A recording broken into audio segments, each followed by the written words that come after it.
بسم اللہ الرحمن الرحیم الحمد للہ نحمده ونستعینه ونستغفره ونؤمن به ونتوکل علیہ ونعوذ باللہ من شرور انفسنا ومن سیئات اعمالنا من يهده الله فلا مضل له ومن يضلله فلا هادي له ونشهد أن لا إله إلا الله وحده لا شريك له ونشهد أن سيدنا ونبينا ومولانا محمدا عبده ورسوله صلى الله تعالى عليه وعلى آله وأصحابه وبارك وسلم تسليما كثيرا أما بعد فأعوذ بالله من الشيطان الرجيم بسم الله الرحمن الرحيم وما آتاكم الرسول فخذوه وما نهاكم عنه فانتهوا واتقوا الله إن الله شديد العقاب صدق الله العظيم قال رسول الله صلى الله عليه وسلم ذاق طعم الإيمان من رضي بالله ربا وبالإسلام دينا وبمحمد رسولا او كما قال علیہ الصلاۃ والسلام اللهم صل علی سیدنا محمد وآلہ واصحابہ وبارک وسلم۔ اللہ تعالیٰ کا شکر ادا کرتے ہیں کہ اللہ نے آپ کی خدمت میں حاضری کو آسان فرمایا۔ اللہ تعالیٰ اس اجتماع کو، اس گفتگو کو، اس کہنے سننے کو نافع بنا دے، ہم سب کے لیے نافع بنا دے اور اپنی بارگاہ میں قبول فرمائے۔ آج کل اگر موسم یا مناسبت دیکھی جائے تو یہ جلسوں کا موسم ہے، اور جو لوگ جلسوں میں جاتے ہیں انہیں روزانہ کچھ نہ کچھ بات کرنی پڑتی ہے۔ کچھ اس طرح کی بات ذہن میں ہے کہ ضرورت کی بات کی جائے، چاہے روزانہ ایک ہی بات ہو۔ یہ ہو سکتا ہے کہ کچھ سننے والے یہ کہیں کہ مولوی صاحب کو ایک ہی تقریر آتی ہے، تو کوئی بات نہیں۔ اور ایک لطیفہ بھی یاد آتا ہے مجھے کہ ایک مولانا صاحب تھے جن کی عادت تھی ہمیشہ کربلا پہ تقریر کرنے کی۔ شاید شیعہ ہوں گے وہ لوگ، تھک گئے کربلا پر تقریر سنتے سنتے، تو ایک دن لوگوں نے مشورہ کیا کہ آج ان کا موضوع تبدیل کرانا ہے، لیکن اگر پہلے سے کہہ دیتے کہ موضوع فلاں ہونا ہے تو وہ سمجھ جاتے اور اپنے اس پر رہتے۔ تو عین وقت پر جب کرسی پر بیٹھ گئے، اس وقت ایک صاحب نے کان میں کہا کہ ہم سب کی یہ خواہش ہے کہ آج آپ قل هو اللہ پہ تقریر کریں۔ لوگوں نے یہ سوچا ہوگا کہ قل هو اللہ پہ تقریر ہوگی تو توحید پر، اللہ کی ذات، اللہ کی صفات، اللہ کی پاکی، اسی پر بیان ہوگا، کم سے کم کربلا نہیں پہنچیں گے۔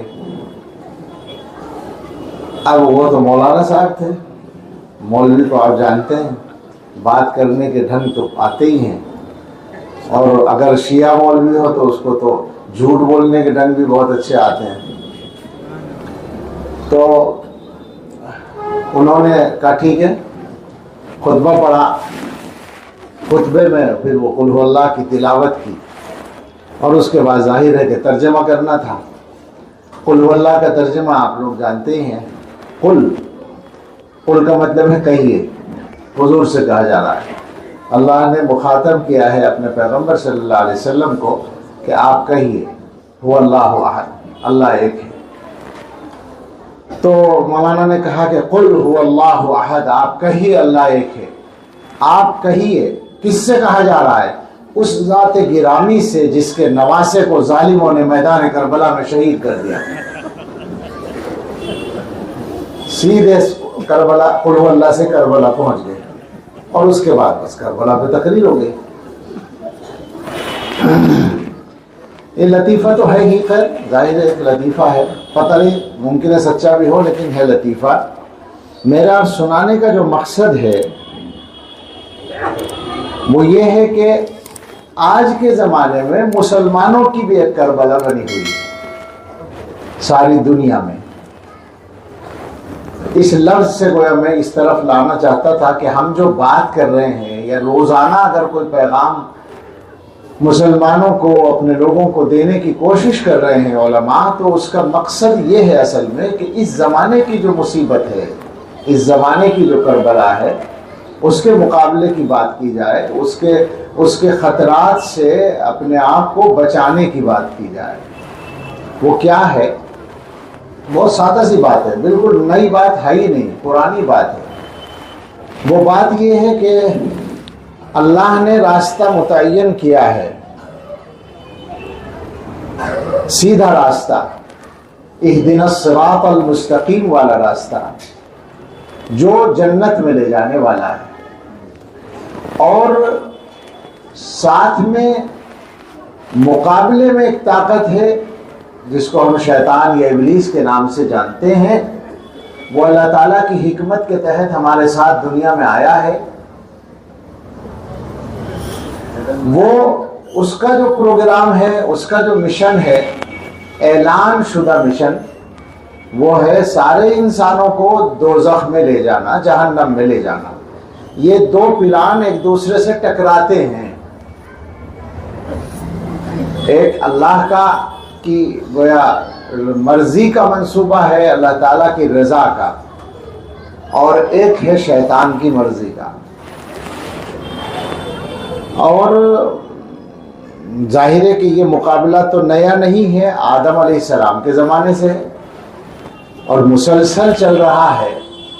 لیکن ہر دور میں جب کوئی لڑائی ہوتی ہے، مقابلہ ہوتا ہے، تو ہر دور کے مزاج اور ماحول کے اعتبار سے اس کے لیے ہتھیار، اگر ہتھیار کا لفظ چل سکے، آج کل لفظ بولتے ہوئے بھی ڈر لگتا ہے کہ کچھ بھی مطلب نکالا جا سکتا ہے کسی بات کا، کہ وہ کہیں گے کہ مولوی صاحب مسجد میں ہتھیاروں کی بات کر رہے تھے۔ ہاں یہ سب ہے، یہ اسی کا حصہ ہے۔ اس پر بھی سن لو یہ سچا قصہ کہ مراد آباد میں ایک تھانے میں رپورٹ کرائی گئی برادران وطن کی طرف سے کہ مسلمانوں کے یہاں رات کو اسلحہ آتا ہے، اور اس کے پہنچنے کی اطلاع صبح کی اذان میں دیتے ہیں، الصلاۃ خیر من النوم، اسلحہ خیریت سے پہنچ گیا ہے۔ جی، اور مسلمانوں کے بعض قائدین کو جا کے سمجھانا پڑا کہ بھائی یہ الصلاۃ خیر من النوم کا مطلب اسلحہ نہیں ہے، یہ تو نماز ہے۔ نماز کے بارے میں بتایا جا رہا ہے کہ نماز نیند سے بہتر ہے۔ آپ سمجھیں، الصلاۃ خیر من النوم، اسلحہ خیریت سے پہنچ گیا۔ اس لیے میں کہہ رہا تھا کہ لفظ بولنے میں بھی آج کل احتیاط کی ضرورت ہو گئی، لیکن اب کیا کریں، ہماری تو کوئی چیز راز نہیں ہے۔ ہماری اور ہمارے مسلمان بھائیوں کی اور مدرسوں کی اور دین کے تمام کاموں کی زندگی کھلی کتاب ہے، ہمارے پاس چھپانے کے لیے کچھ بھی نہیں ہے۔ اور اگر کسی کے پاس کچھ ہوگا بیچارے کا تو ماشاءاللہ مخبر اتنے ہیں کہ وہ پہنچا دیں گے۔ یہ بھی اسی کربلا کا حصہ ہے۔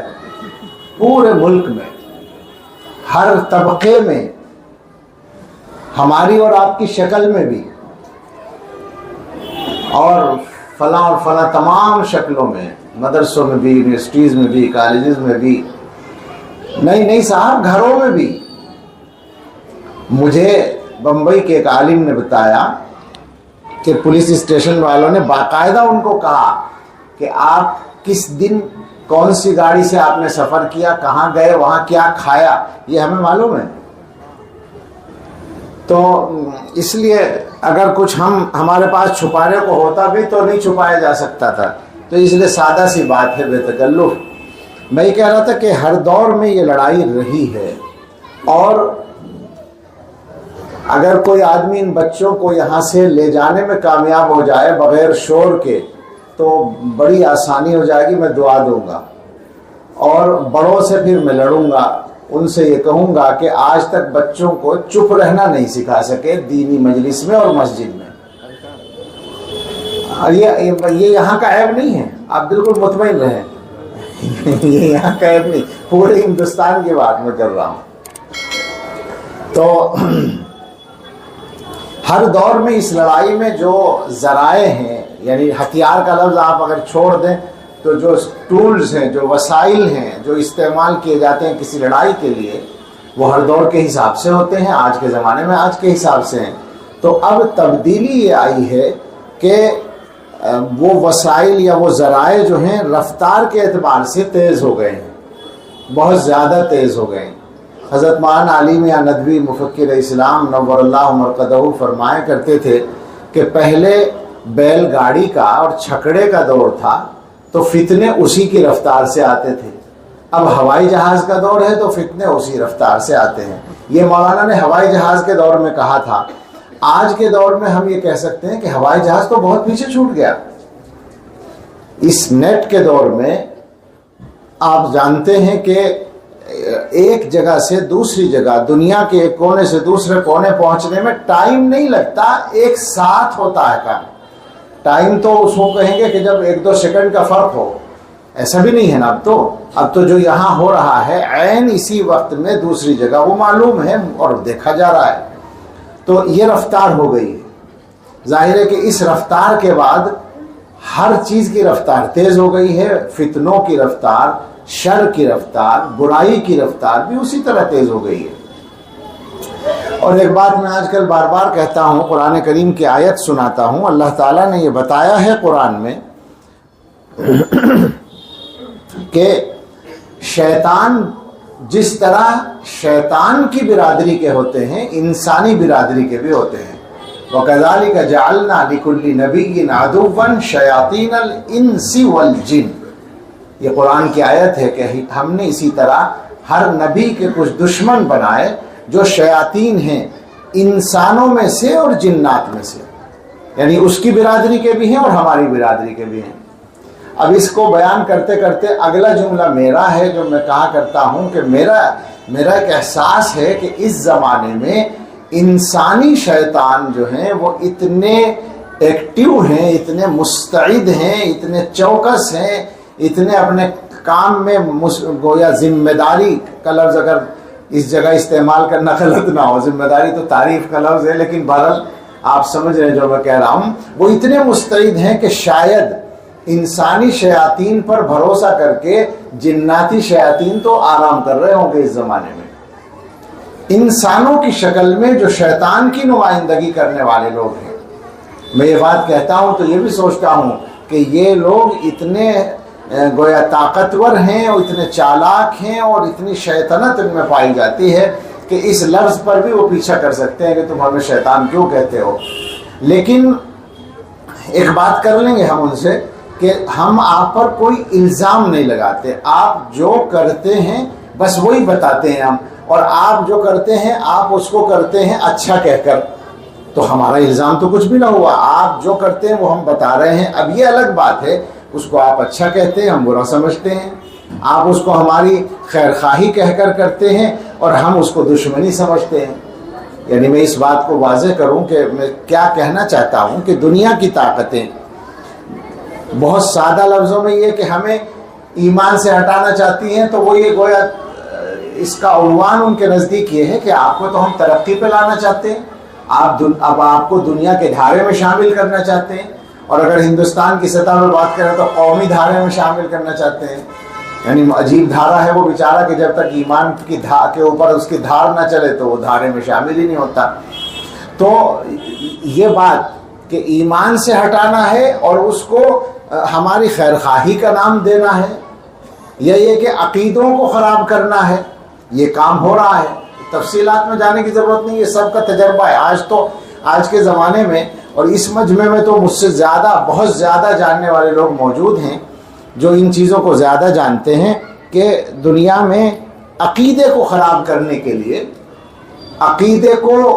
عقیدوں میں شک پیدا کرنے کے لیے، اور وہ سارے عقیدے جو بنیادی عقیدے ہیں ان کا تعلق اللہ کی ذات سے بھی ہے، اللہ کے رسول صلی اللہ علیہ وسلم کی ذات سے بھی ہے، قرآن سے بھی ہے، اور اسلام کے دیگر احکام سے بھی ہے۔ مثلاً یہ کہ صاحب پردہ نہیں ہونا چاہیے، اور پردے پر ڈیبیٹ کریں گے آپ بیٹھ کر، اور اس میں جو ہے باتیں کرنے والے باتیں اس طرح کی کریں گے کہ ہماری طرف سے بات کرنے والے بھی انہی کی بات کو پکا کر دیں گے، اتنے احمقوں کو وہاں بٹھایا جائے گا۔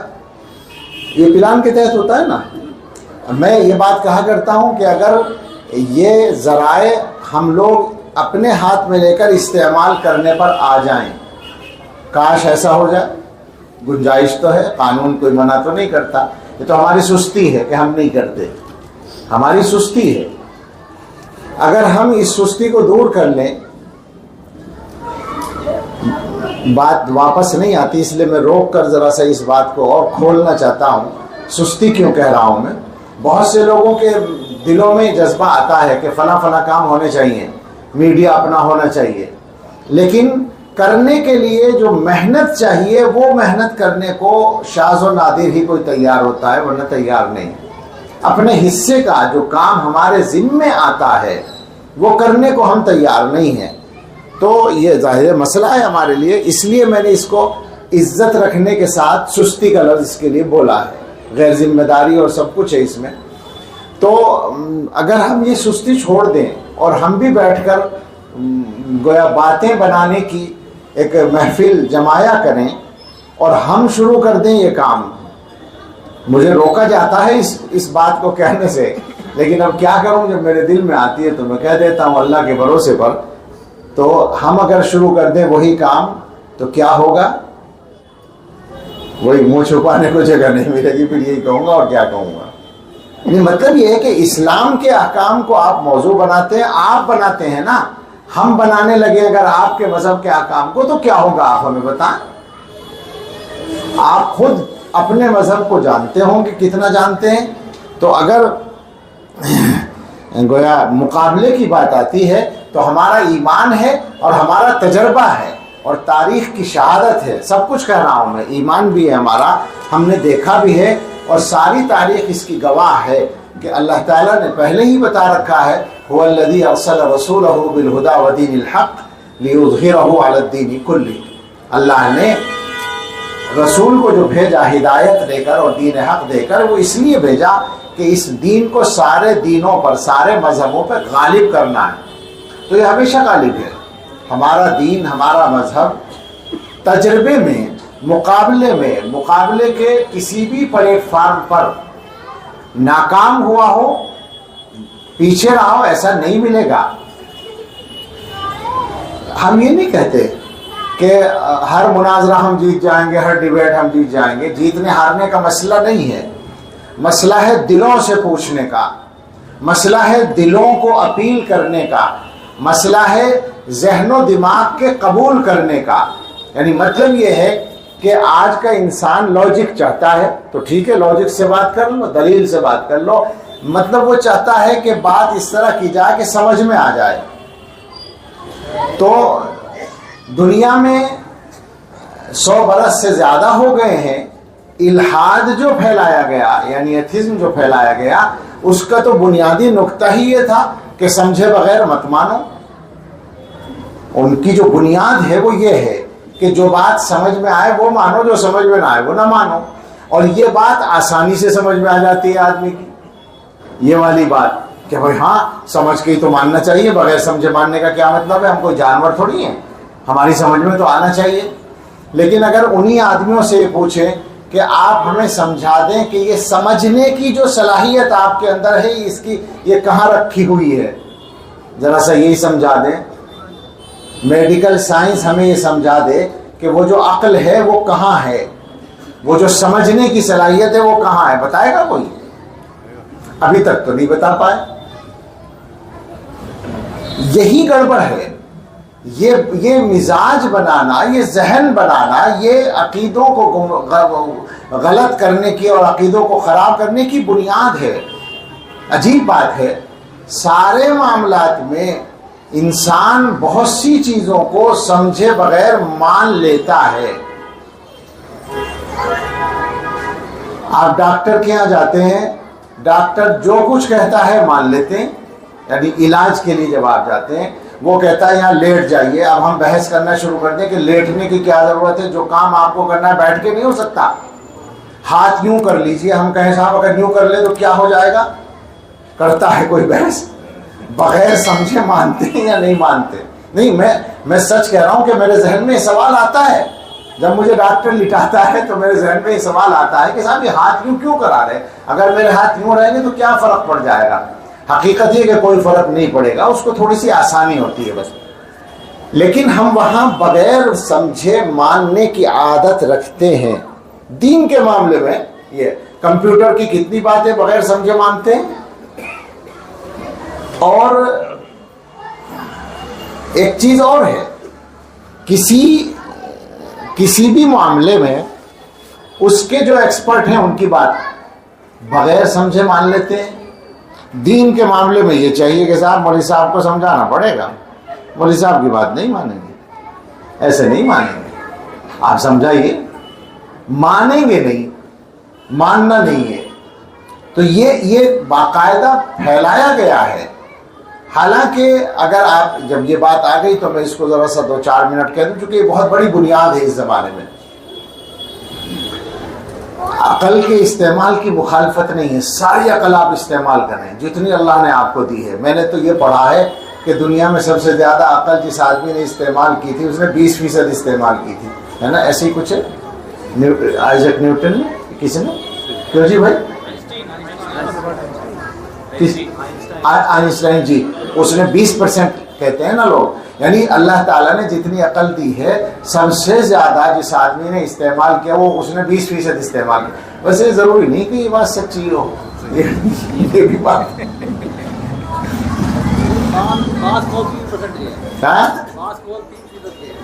3% کے بھی ہیں. ہاں, لیکن یہ بھی ایک اندازے ہی ہیں سب. یہ اندازے ہی تو ہوتے ہیں. سروے جو ہوتے ہیں نا اس کا تو معلوم ہے نا آپ کو حال. سروے جو کیے جاتے ہیں ان کی حقیقت کیا ہوتی ہے. تو خیر اندازہ ہی ہے. میں نے مان لیا 20% نہیں 50% بھی, پھر بھی بہت ساری بچی پڑی ہے عقل. اور ہم ظاہر ہے کہ اس کو جب 20% پہ لا رہے ہیں تو ہم جیسوں کو تو شاید 1% پہ بھی نہیں رکھیں گے کہ انہوں نے تو کچھ بھی استعمال نہیں کیا. تو ہم دعوت دیتے ہیں کہ پوری عقل استعمال کرو. وہ سائنسداں جس نے 5 یا 10% یا 20% عقل استعمال کر لی وہ اللہ تک نہیں پہنچا تو ہم تو یہ کہیں گے کہ اس نے اپنی عقل 1% بھی استعمال نہیں کی. صحیح طریقے سے استعمال کرتا تو پہنچ جاتا. کیا بات ہے آخر یہ, یعنی اس جگہ یہیں سے آپ غلطی پکڑ سکتے ہیں. ایک عام آدمی کو یہ بات اپیل کرتی ہے کہ دنیا کا یہ نظام ایسا مضبوط نظام ہے جس میں کوئی ایکسیڈنٹ نہیں ہے, اتنا بڑا نظام ہے اور کوئی ٹکراؤ نہیں ہے. اب یہ سائنسداں ہی تو بتاتے ہیں ہمیں کہ ایک اور دوسرے سیارے کے درمیان اتنا فاصلہ ہے, اور پھر یہ جو نظام شمسی جو سولر سسٹم کہلاتا ہے اس کے اندر اتنے سیارے ہیں, ان میں اتنا فاصلہ ہے, اور یہ نظام شمسی جو اتنا بڑا ہے وہ ایک بہت بڑی گلیکسی کا چھوٹا سا حصہ ہے. اور وہ گلیکسی ایک نہیں وہ کروڑوں ہیں, اور ان کو ملا کر جو کیا بناتے ہیں کلسٹر, ان میں کروڑوں وہ ہوتے ہیں, اور پھر وہ سپر کلسٹر. یہ یعنی میں جب یہ پڑھتا ہوں تو عقل ادھر ہی رہ جاتی ہے کہ کیسے تصور کریں اس کائنات کی وسعت کا. اب جو لوگ یہ بتا رہے ہیں تو ہمارا ایمان بڑھتا ہے الحمدللہ. ان کی سمجھ میں کیوں نہیں آتا. ڈھونڈنے والا ستاروں کی گزرگاہوں کا اپنے افکار کی دنیا کا سفر کر نہ سکا, جس نے سورج کی شعاؤں کو گرفتار کیا زندگی کی شب تاریک سحر کر نہ سکا. کیا ہے آخر یہ بات یہ ہے کہ وہ فارسی میں کہا گیا ہے خشت اول چون نہد معمار کج تا سریا می رود دیوار کج. پہلی اینٹ اگر ٹیڑھی ہوگی تو ساری دیوار اوپر تک ٹیڑھی ہی جائے گی. تو بنیاد آپ نے سوچنے کی صحیح نہیں رکھی, آپ نے فکر کی بنیاد صحیح نہیں کی, آپ نے مخلوق کو مقصد بنایا, یا کیا کہیں گے اس کو, مادے کو کیا کہتے ہیں, مٹیریل کو مقصد بنایا. مقصد بنا لیا تو الٹ گیا نا کام, وہیں گڑبڑ ہو گئی. آپ نے الٹی سوچ شروع کی ہے تو وہ الٹی رہے گی ہمیشہ.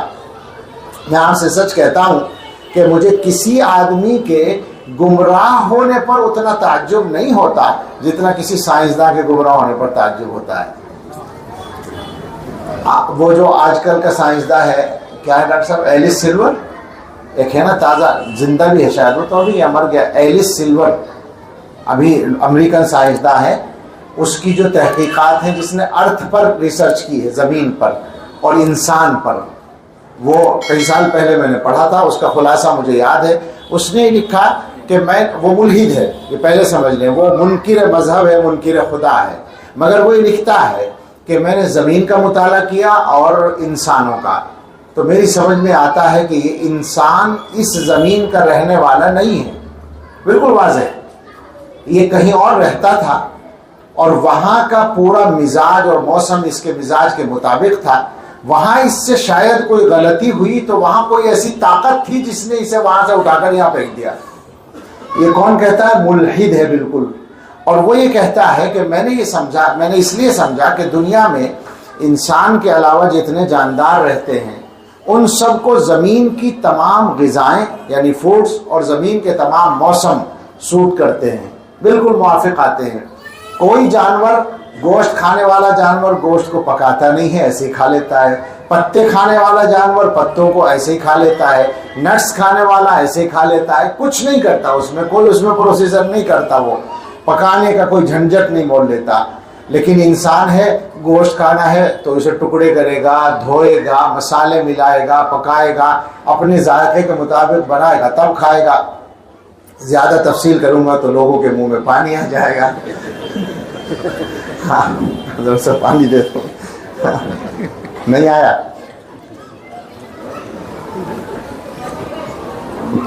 مسلمانوں کے یہاں تو خاص طور سے مغلوں کے دور سے، اور وہ بھی دلی میں کھانے جو ہیں وہ تو لگتا تھا کہ زندگی کا ہی مقصد ہے۔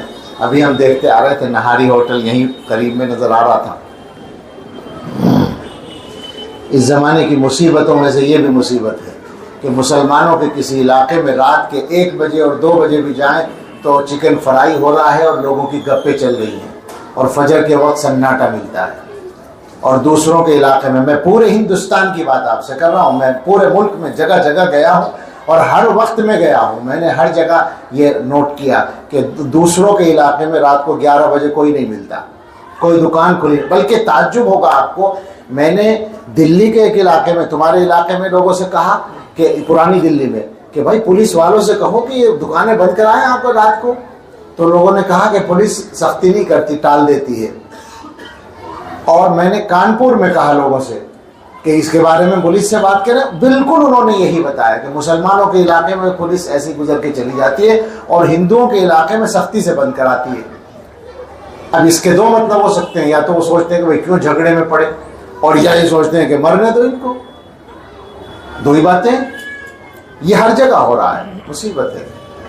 تو خیر، اس نے کہا کہ موسم کی بات کریں تو ہر جانور زمین کے موسموں کو جھیل لیتا ہے، اسے بارش میں کھڑے رہنا پڑے وہ کوئی مسئلہ نہیں ہوتا، دھوپ میں رہنا پڑے مسئلہ نہیں ہوتا، سردی کے لیے کوئی جانور کپڑے نہیں بناتا، سارے موسموں کو جھیل لیتا ہے۔ لیکن انسان کسی موسم کو جھیل نہیں پاتا، گرمی ہو تو اسے ٹھنڈک چاہیے، ٹھنڈک ہو تو اسے گرمی کا سامان چاہیے، اور برسات میں بارش میں زیادہ دیر نہیں رہ سکتا، دھوپ میں نہیں رہ سکتا۔ یہ سب باتیں دیکھ کر میری سمجھ میں یہ آتا ہے کہ یہ انسان یہاں کا رہنے والا نہیں ہے، یہ کسی ایسے سیارے پر رہتا تھا جہاں کی غذائیں اور جہاں کا موسم اس کے مزاج کے بالکل مطابق تھا۔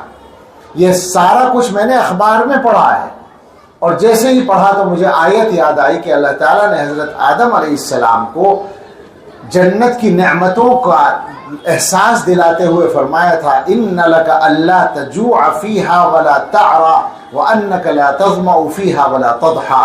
آپ کو جنت میں نعمت حاصل ہے کہ نہ لباس کا مسئلہ ہے، نہ بھوک کا، نہ پیاس کا، نہ دھوپ کا، سارے مسئلے حل ہیں۔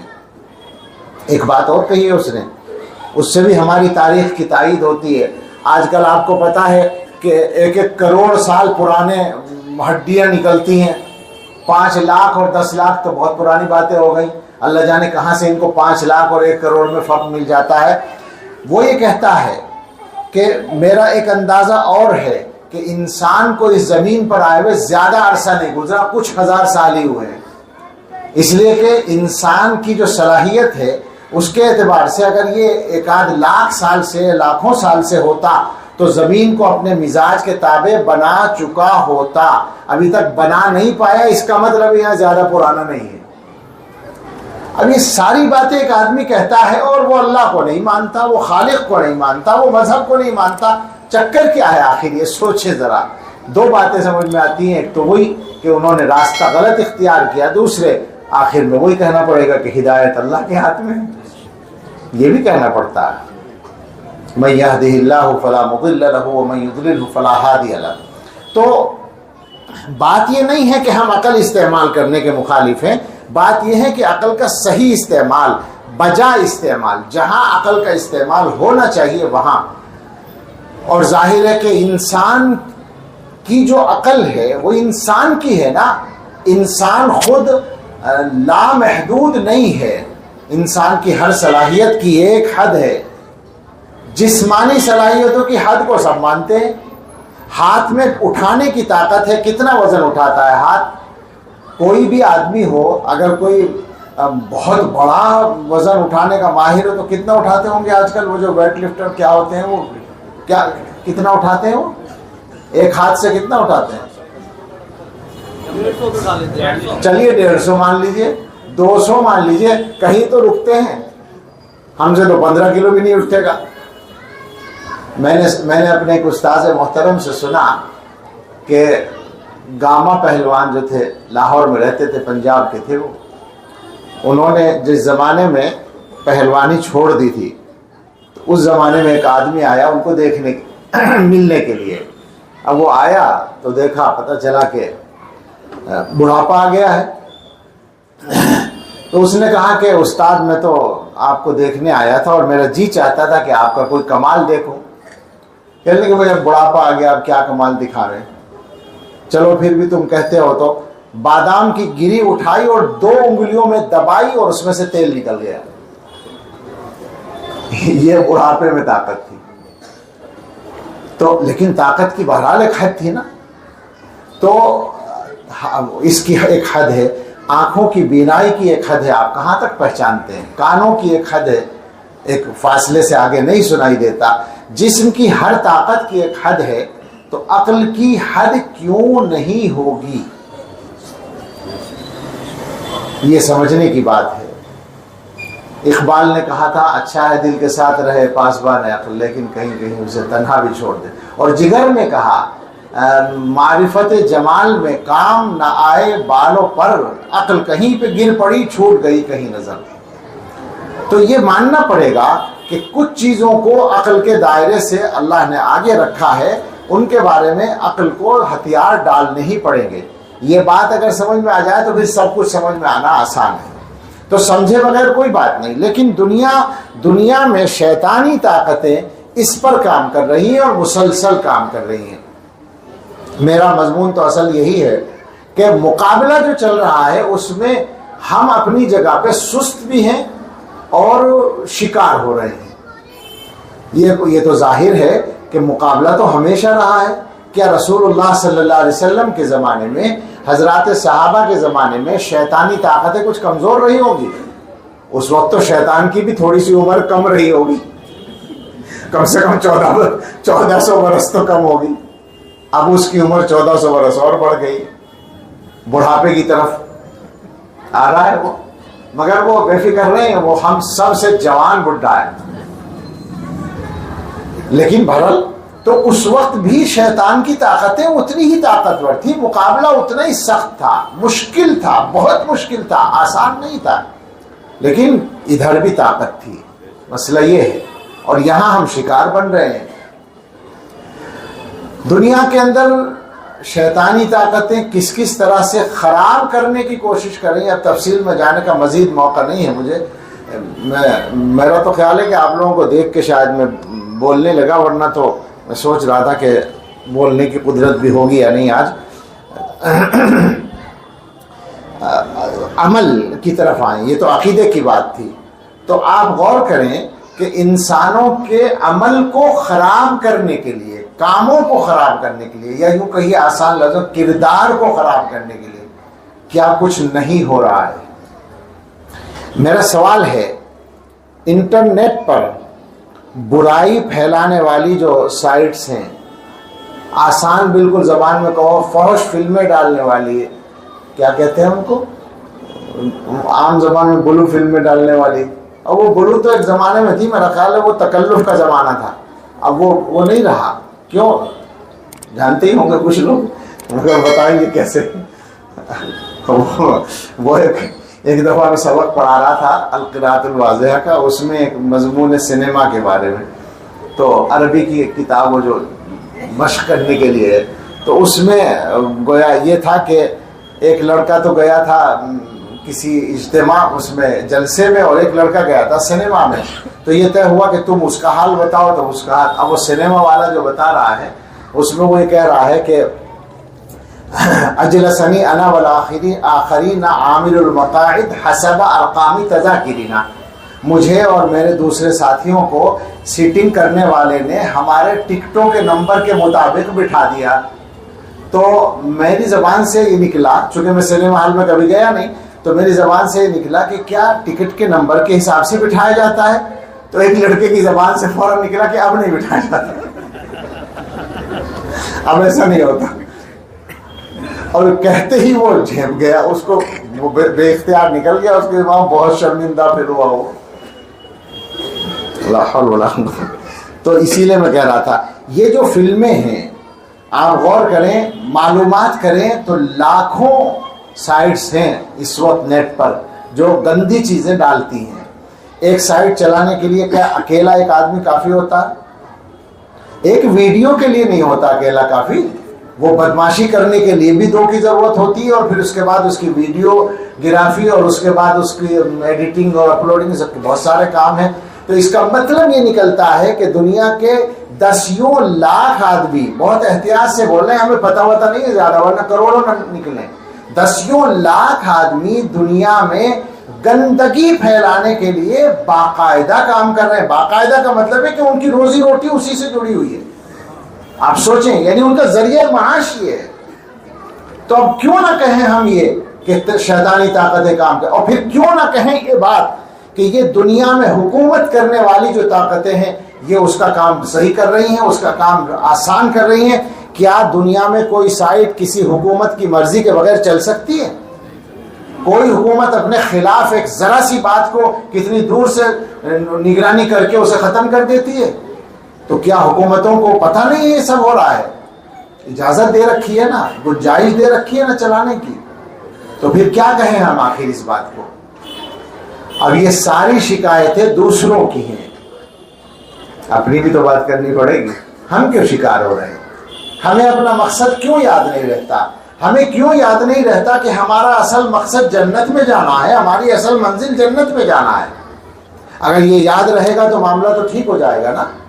دنیا کا مقابلہ کرنے کا اس کے علاوہ راستہ ہی نہیں ہمارے پاس. اس لیے بہت زیادہ شدت کے ساتھ وہ سبق یاد کرنے کی ضرورت ہے جو قرآن کریم میں ڈیوٹی کے طور پر لگایا گیا ہے، ڈیوٹی کے طور پر پڑھایا گیا. یا ایھا الذین آمنوا قوا انفسکم واہلیکم نارا وقودھا الناس والحجارہ. اب یہ جو سبق ہے اپنے آپ کو اور گھر والوں کو دوزخ کی آگ سے بچانا ہے، یہ سبق کتنے لوگوں کو یاد ہے یہ حساب کر لیں. کس کو یاد مانا جائے گا؟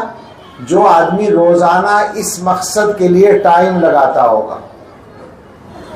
میں ٹیسٹ بتا رہا ہوں، ٹیسٹ کر لیں آپ اپنے آپ کو اور اپنے گھر والوں کو دوزخ سے بچانے کے لیے. روزانہ جو آدمی ٹائم لگاتا ہے اور پیسہ خرچ کرتا ہے اس کو کہا جائے گا کہ یہ آدمی اس ڈیوٹی کو یاد رکھے ہوئے ہے. کتنے ہیں مسلمانوں میں ایسے لوگ؟ کم سے کم 95% تو نہیں ہے، پکی بات ہے. یہ بات میں اس لیے کہتا ہوں کہ اگر جائزہ لیا جاتا ہے تو 90% سے زیادہ مسلمان بے نمازی ہیں، 90% سے زیادہ مسلمان قرآن پڑھے ہوئے نہیں ہیں. جو نمازی بھی نہیں ہیں، جو قرآن بھی پڑھے ہوئے نہیں ہیں، کیا وہ یہ کام کریں گے روزانہ بیٹھ کر اپنے بچوں اور گھر والوں کو دوزخ سے بچانے کے لیے کوئی محنت کریں گے؟ امید ہے آپ کو؟ جو بنیادی کام نہیں کر رہے وہ یہ کام، جو اسی کی جو بنیاد ہے وہ نہیں کر رہے تو کیسے کریں گے وہ؟ اس کا مطلب یہ ہے کہ غفلت عام ہے، اس غفلت کو دور کرنے کی ضرورت ہے، اپنے معاملات کو ٹھیک کرنے کی ضرورت ہے۔ رو دھو کر پھر وہیں آئیں گے کربلا کی طرف، دین کی تعلیم کی طرف۔ ہماری کربلا تو یہی ہے نا، ہمارے مسئلے تو یہیں سے حل ہوں گے۔ مسلمانوں کو ظاہر ہے اپنے کاموں کے لیے سب کچھ کرنے کی ضرورت ہے، لیکن ایک بات یاد رکھیں، آپ کچھ بھی بن جائیں، اگر دین آپ کے پاس نہیں ہے تو آپ کامیاب نہیں ہیں۔ اس لیے کہ پھر تو بہت آسان تھا، کچھ بھی کر لیتے آپ، مسلمان ہی بنے رہنے کی کیا ضرورت تھی؟ مسلمان رہ کر کام کریں آپ، تب سمجھا جائے گا کہ آپ کامیاب ہیں۔ ایمان کی قیمت ہر آدمی کے دل میں پہنچنے کی ضرورت ہے۔ اس زمانے میں شرک پھیلانے کے لیے حکومتیں کام کر رہی ہیں۔ میں یہ بات کہا کرتا ہوں آج کل کہ تعلیم کو تبلیغ کے لیے، اپنے مذہب کی تبلیغ کے لیے عیسائی لوگ بہت زمانے سے استعمال کر رہے ہیں، مدتیں ہو گئی۔ ہندوستان میں مغل بادشاہ دلی کے تخت پر بیٹھے ہوئے تھے، اس وقت سے مشن اسکول ہے ہندوستان میں، آپ تاریخ پڑھیں۔ اب ماشاءاللہ یہ آج کی جو طاقت ہے، جس کے ہاتھ میں اس وقت پاور ہے، اقتدار ہے، اس نے بھی یہ سبق سیکھ لیا ہے، تو انہوں نے بھی اب تعلیم کو اس کے لیے استعمال کرنا شروع کر دیا ہے، اور مضبوطی کے ساتھ کر دیا ہے، جس کی وجہ سے شرک پھیلنے کا بدترین خطرناک معاملہ سامنے آ رہا ہے۔ اور اگر مسلمانوں نے اپنے معاملے کو صحیح طور پر سنبھالنے کی سنجیدہ کوشش نہیں کی تو اگلی نسلوں کو مسلمان باقی رکھنا آسان نہیں رہے گا۔ یہ پکی بات، یہ دیوار کا لکھا ہوا ہے، یہ بے وجہ کے خطرے نہیں ہیں۔ میں جو بول رہا ہوں، اگر کسی کو ایسا لگتا ہو کہ یہ کوئی میں جذبات میں تو بولتا ہی نہیں، میں تو سادہ باتیں کرتا ہوں، لیکن اگر آپ کو شک ہو تو نیو ایجوکیشن پالیسی پر ایک نظر ڈال لیں۔ انڈیا کی، ہندوستان کی جو پالیسی تازہ ہے، اصلاً وہ 2019 میں بنی تھی اور بعد میں پھر وہ نافذ ہوئی ہے۔ اردو، ہندی، انگریزی تینوں زبانوں میں ملتی ہے، جو جس زبان میں پڑھنا چاہے پڑھ لے جا کر، اس کے بعد ہماری بات پر غور کر لے کہ ہماری بات صحیح لگتی ہے یا غلط لگتی ہے۔ اب اس کا کیا کریں گے؟